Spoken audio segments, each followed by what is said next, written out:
सभी को नमस्कार। बच्चों, कैसे हैं आप?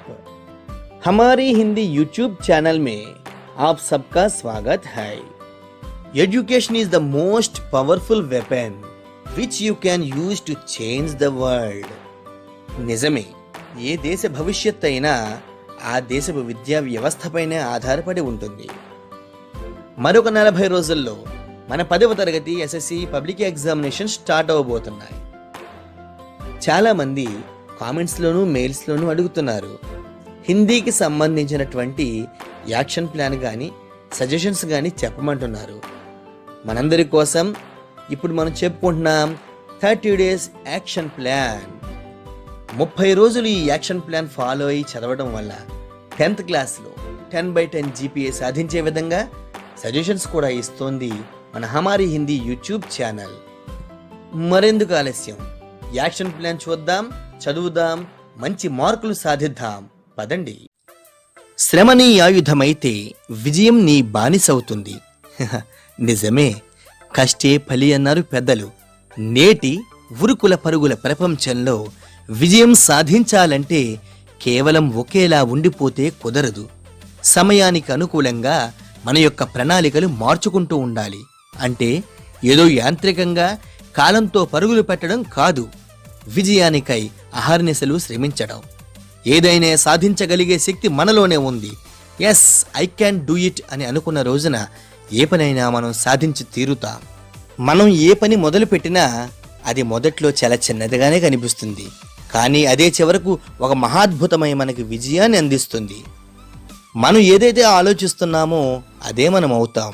అందుకే ఆత్మవిశ్వాసంతో ఎప్పుడూ మంచినే ఆలోచిద్దాం, మంచినే పొందుదాం. Think big, aim high. మనం సాధించే వరకు నిద్రపోనివ్వని కలల్ని మనం కనాలి. ప్రపంచానికి వెలుగును పంచే సూర్యుడు ఏ దేశంలోనైనా కేవలం 12 గంటలు మాత్రమే ఉంటాడు. కానీ మనకు రోజుకు 24 గంటల మహాద్భుతమైన సమయం ఉంది. కాబట్టి డియర్ స్టూడెంట్స్, ఈ సమయాన్ని సద్వినియోగపరుచుకుందాం. రానున్న 10వ తరగతి పరీక్షల్లో అద్భుతమైన విజయాన్ని సాధిద్దాం. పదండి. డియర్ స్టూడెంట్స్, మన ఎస్ఎస్సి పబ్లిక్ ఎగ్జామినేషన్స్ జూలై 10 నుండి స్టార్ట్ అవుతున్నాయి. జూలై 11వ తారీఖున మనకి ఇష్టమైనటువంటి హిందీ సబ్జెక్ట్ కదా. అయితే మరి హిందీ సబ్జెక్ట్లో ఒక్కసారి మారిన మోడల్ పేపర్ చూద్దాం. భాగ్ 1 నుండి భాగ్ 6 వరకు 6 విభాగాలు ఇచ్చారు. భాగ్ 1లో 12 క్వశ్చన్స్ ఇస్తున్నారనమాట. అవి ఏంటో చూద్దాం. 1 నుండి 12 వరకు ప్రశ్నలు వ్యాకరణాంశాలు, భాషాకి బాత్ ఒక్కొక్క మార్కుకి. ఇక భాగ్ 2లో 4 క్వశ్చన్స్ ఇస్తున్నారు. 13th క్వశ్చన్ వచ్చి టెక్స్ట్ బుక్లో ఉన్నటువంటి ఒక ప్యాసేజ్ ఇస్తారు. దాని నుండి సంజ్ఞా, సర్వనామ, విశేషణ, క్రియ వంటి వ్యాకరణాంశాలు ఇస్తారు. ఇక 14th క్వశ్చన్ వచ్చి పఠిత పద్యాంశ, అంటే టెక్స్ట్ బుక్లో ఒక పోయం ఇచ్చి 5 మల్టిపుల్ క్వశ్చన్స్ ఇస్తున్నారు క్రింద. 15th క్వశ్చన్ కూడా చూద్దాం ఒకసారి. 15th క్వశ్చన్ మరియు 16th క్వశ్చన్ రెండు కూడా పఠిత గద్యాంశాలే. వాటి నుండి 15th క్వశ్చన్ అయితే దాని క్రింద ఇచ్చేటువంటి ప్యాసేజ్ క్రింద ఇచ్చేటువంటి 5 ప్రశ్నలు 1 word ఆన్సర్స్ రాయాలి. 16th క్వశ్చన్ అయితే మల్టిపుల్ ఆన్సర్స్ రాయాల్సి ఉంటుంది అనమాట. ఇది భాగ్ 2. ఇక భాగ్ 3 విషయానికి వస్తే ఇది చాలా సింపుల్. 2 ప్రశ్నలు మాత్రమే ఉంటాయి. 17 మరియు 18 ప్రశ్నలు. 17వ ప్రశ్న వచ్చి 5 కవితా పాఠాల నుండి ఒక కవి పరిచయము. 18వ ప్రశ్న మిగిలిన గద్య పాఠాల నుండి ఒక లేఖక పరిచయం అడుగుతారు. ఇక భాగ్ 4 అయితే 19 నుండి 26 వరకు 8 ప్రశ్నలు ఇస్తారు. ఈ 8 ప్రశ్నలు ఒక్కొక్క ప్రశ్నకి 3 మార్కులు. అయితే 19 మరియు 20 కవితా పాఠాల నుండి, 21, 22, 23 ప్రశ్నలు గద్య పాఠాల నుండి, 24, 25, 26 ఈ 3 ప్రశ్నలు ఉపవాచక పాఠాల నుండి ప్రశ్నలు అడుగుతారు. అంటే ఒక్కొక్క ప్రశ్నకి 3 మార్కులు చొప్పున 24 మార్కులకి ఉంటాయి. ఇక భాగ్ 5 ఇది చాలా ఈజీ, మనకి చాలా ఇష్టమైన భాగము. 27 మరియు 28 2 ప్రశ్నలు ఉంటాయి. 27వ ప్రశ్న పద్యపాఠ సారాంశ, అంటే ముందు మనం చెప్పుకున్నట్లుగా 5 పద్యపాఠాల నుండి ఇక్కడ 2 సారాంశాలు చాయిస్ రూపంలో ఒకటే రాయాల్సి ఉంటుంది, గుర్తుపెట్టుకోండి. దీనికి 10 మార్కులు ఒక్కొక్క ప్రశ్నకి. నెక్స్ట్ 28వ ప్రశ్న మిగిలిన గద్య పాఠాల నుండి 2 ప్రశ్నలు ఇచ్చి ఒక ప్రశ్న చాయిస్ రూపంలో రాయమంటారు. ఇది గద్యపాఠ సారాంశం. అంటే 27వ ప్రశ్న 28వ ప్రశ్న 10+10 20 మార్కులకు గాను ఈ భాగ్ 5 అంటూ విభాగం ఇవ్వడం జరిగింది. ఇక చివరిగా భాగ్ 6 విషయానికి వస్తే చాలా సులువుగా మార్కులు సంపాదించే విభాగం ఇది. 29వ ప్రశ్న వచ్చి పత్రలేఖన్, మనందరికి ఇష్టమైందే కదా. 29వ ప్రశ్నలో మళ్ళీ 2 ప్రశ్నలు ఇచ్చారు. ఆ ఆ అని చాయిస్ రూపంలో ఒకటే రాయాల్సి ఉంటుంది. దీనికి 8 మార్కులు. 30వ ప్రశ్న వచ్చి చాలా సులువు. ఇది నిబంధ్ అంటే జనరల్ ఎస్సే అంటాం కదా. ఇది 30వ ప్రశ్న కూడా మళ్ళీ చాయిస్. 30వ ప్రశ్నలో ఆ అంటూ 2 చాయిస్ ప్రశ్నలు ఇచ్చారు. ఒకటి రాయాల్సి ఉంటుంది. దీనికి కూడా 8 మార్కులు. మొత్తానికి ఈ విభాగం నుండి 16 మార్కులకి 2 ప్రశ్నలు. సో డియర్ ఫ్రెండ్స్, ఏ పనైనా కూడా విజయవంతంగా పూర్తి చేయాలంటే ఒక ప్రణాళిక అంటూ అవసరం కదా. మన పబ్లిక్ ఎగ్జామినేషన్స్కి ఇంకా 40 రోజుల సమయం ఉంది. అయితే మన హిందీలో చాలా మంచి మార్కులు సంపాదించుకోవడం కోసం మన హమారీ హిందీ యూట్యూబ్ ఛానల్ ఒక 30 రోజుల యాక్షన్ ప్లాన్ రెడీ చేసి మీ ముందుకు తెచ్చింది. అదేంటో చూద్దాం పదండి. Dear students, welcome to our action plan. ఇదే మన యాక్షన్ ప్లాన్. దీనిని 4 విభాగాలుగా విభజించడం జరిగింది. మన పాఠ్యపుస్తకంలో ఉండేటువంటి పాఠాలను ఏ విధంగా అయితే 4 విభాగాలుగా విభజించారో అదేవిధంగా మనం ఈ 4 విభాగాలను ఒక్కొక్క విభాగం ఒక్కొక్క వారం కంప్లీట్ చేద్దాం. ముందుగా మొదటి వారం మనం బరస్తే బాదల్, ఈద్గా, హమ్ భారత్వాసి, శాంతి కీ రాహ్ మే ఉన్నటువంటి ఈ 4 పాఠాలు, వాటితో పాటు పత్ర और నిబంధ్ ఏ విధంగా చదవాలో చూద్దాం. మొదటి రోజు సోమవారం వ్యాకరణాంశాల నుండి తత్సమ్ और తద్భవ శబ్దాలు, అలాగే పత్ర నుండి చుట్టి పత్ర చదవండి. రెండవ రోజు మంగళవారం వ్యాకరణాంశాల నుండి క్రియా విశేషణ్, అలాగే మొదటి పాఠం బరస్తే బాదల్ కవి పరిచయం, సారాంశం, ప్రశ్నలు చదవండి. మూడవ రోజు బుధవారం వ్యాకరణాంశాల నుండి అక్షరం మే లిఖనా, అలాగే రెండవ పాఠం ప్రేమ్చంద్ గారి యొక్క ఈద్గాహ్ పాఠం నుండి ప్రేమ్చంద్ కవి పరిచయం, అలాగే ప్రశ్నలు చదవండి. మరియు వాటితో పాటు నిబంధ్ ప్రియ త్యోహార్ చదువుదాం.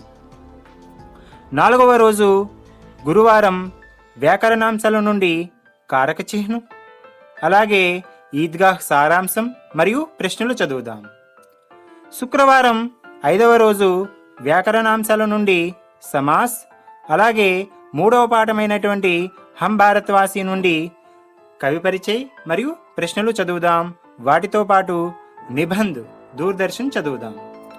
6వ రోజు శనివారం వ్యాకరణాంశాల నుండి సంధి, అదేవిధంగా ఉపవాచక్ పాఠంలో ఉన్నటువంటి ప్రశ్నలు మరియు హమ్ భారత్వాసి పాఠం యొక్క సారాంశం చదువుదాం. చివరిగా 7వ రోజు ఆదివారం ఉపవాచక్ పాఠంలో ఉన్నటువంటి మిగిలిన ప్రశ్నలు కంప్లీట్ చేద్దాం. ఈ విధంగా మనం ప్రశ్నాపత్రంలో ఉన్నటువంటి అన్ని విభాగాలను కూడా చదువుతూ ఈ వారాన్ని మనం విజయవంతంగా పూర్తి చేద్దాం. అదేవిధంగా సెకండ్ వీక్ యాక్షన్ ప్లాన్ చూద్దాం.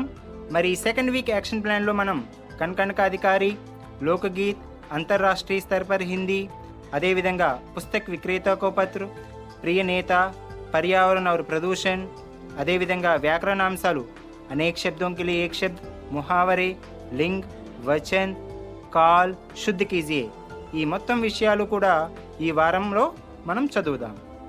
ఈ పూర్తి వివరాలను డిస్క్రిప్షన్లో ఉన్నటువంటి లింక్స్ ద్వారా డౌన్లోడ్ చేసుకొని చదువుదాం. ఓకే స్టూడెంట్స్, మరి థర్డ్ వీక్ యాక్షన్ ప్లాన్ చూద్దామా? మరి ఈ వీక్లో మనం మీరా కే పద్, స్వరాజ్య కీ నీవ్, दक्षिणी गंगा गोदावरी, అలాగే ఉపవాచక్ పాఠ్, अपने स्कूल को एक उपहार, प्राचार्य को पत्र, స్వచ్ఛ భారత్, హిందీ కా మహత్వ్, ఇవన్నీ కూడా ఈ వారంలో చదువుదాం. మరి సోమవారం 15/6 నుండి శనివారం 20/6/2020 వరకు కూడా ఈ థర్డ్ వీక్ ఉంటుంది. మరి థర్డ్ వీక్లో మరొకసారి వ్యాకరణాంశాలని రిపీట్ చేయడం జరిగింది. వాటన్నిటినీ మనం తప్పకుండా రివిజన్ చేద్దాం. అదేవిధంగా ప్రతిరోజు చదవాల్సినటువంటి విషయాలను డిస్క్రిప్షన్లో ఇచ్చినటువంటి లింక్స్ ద్వారా డౌన్లోడ్ చేసుకొని చదువుదాం. మరి అదేవిధంగా లాస్ట్ వీక్ ఏం చదవాలో చూద్దామా? చివరి వారం నీతి దోహే, జల్ హీ జీవన్ హై, ధర్తీ కే సవాల్, అంతరిక్ష కే జవాబ్, అన్న కో ఉపాయ్ పాఠాలు మరియు భాయి ఔర్ పితాజీ కో పత్ర, జల్ కా మహత్వ్, అమ్మ ఒడి మొదలైన విషయాలను మనం ఈ చివరి వారంలో చదువుతాం. అదేవిధంగా వ్యాకరణాంశాలను మళ్ళీ రివిజన్ చేద్దాం. ఓకే స్టూడెంట్స్, ఇంకెందుకు ఆలస్యం, డిస్క్రిప్షన్లో ఉన్నటువంటి లింక్స్ ద్వారా డౌన్లోడ్ చేసుకొని ఎగ్జామ్స్కి బాగా ప్రిపేర్ అవ్వండి, బాగా రాయండి, మంచి మార్కులు సాధించండి. Wish you all the best. ఇది ఫ్రెండ్స్, ఎస్ఎస్సి పబ్లిక్ ఎగ్జామినేషన్స్లో హిందీలో మంచి మార్కులు సాధించడానికి ప్రిపేర్ చేయబడినటువంటి యాక్షన్ ప్లాన్. క్రింది డిస్క్రిప్షన్లో ఉన్నటువంటి లింక్స్ ద్వారా ఈ యాక్షన్ ప్లాన్ని డౌన్లోడ్ చేసుకోండి, మంచిగా చదువుకోండి. ఈ యాక్షన్ ప్లాన్లో హిందీ యొక్క మొత్తం సిలబస్ని, అన్ని ఆస్పెక్ట్స్ని కవర్ చేయడం జరిగింది. మీ యొక్క ఐడియాస్ కూడా దీనికి జోడించుకునే ఉద్దేశం ఉంటే చక్కగా జోడించుకుని చదువుకోండి. జీవితంలో వృధా చేసిన ఏ ఒక్క క్షణాన్ని వెనక్కి తీసుకురాలేం కాబట్టి సమయాన్ని సద్వినియోగపరచుకోండి, చక్కగా చదవండి, మంచి మార్కులను సాధించండి. ఇది మన వీడియో. నచ్చిందా? మరెందుకు ఆలస్యం, వీడియోని లైక్ చేయండి, మన ఫ్రెండ్స్ అందరికీ షేర్ చేయండి. హమారీ హిందీ యూట్యూబ్ ఛానల్ని ఇంకా సబ్స్క్రైబ్ చేయని వారి చేత సబ్స్క్రైబ్ చేయించండి. మరొక వీడియోలో మళ్ళీ కలుద్దాం. అంతవరకు సెలవు. అందరికీ మరొక మారు ధన్యవాదాలు.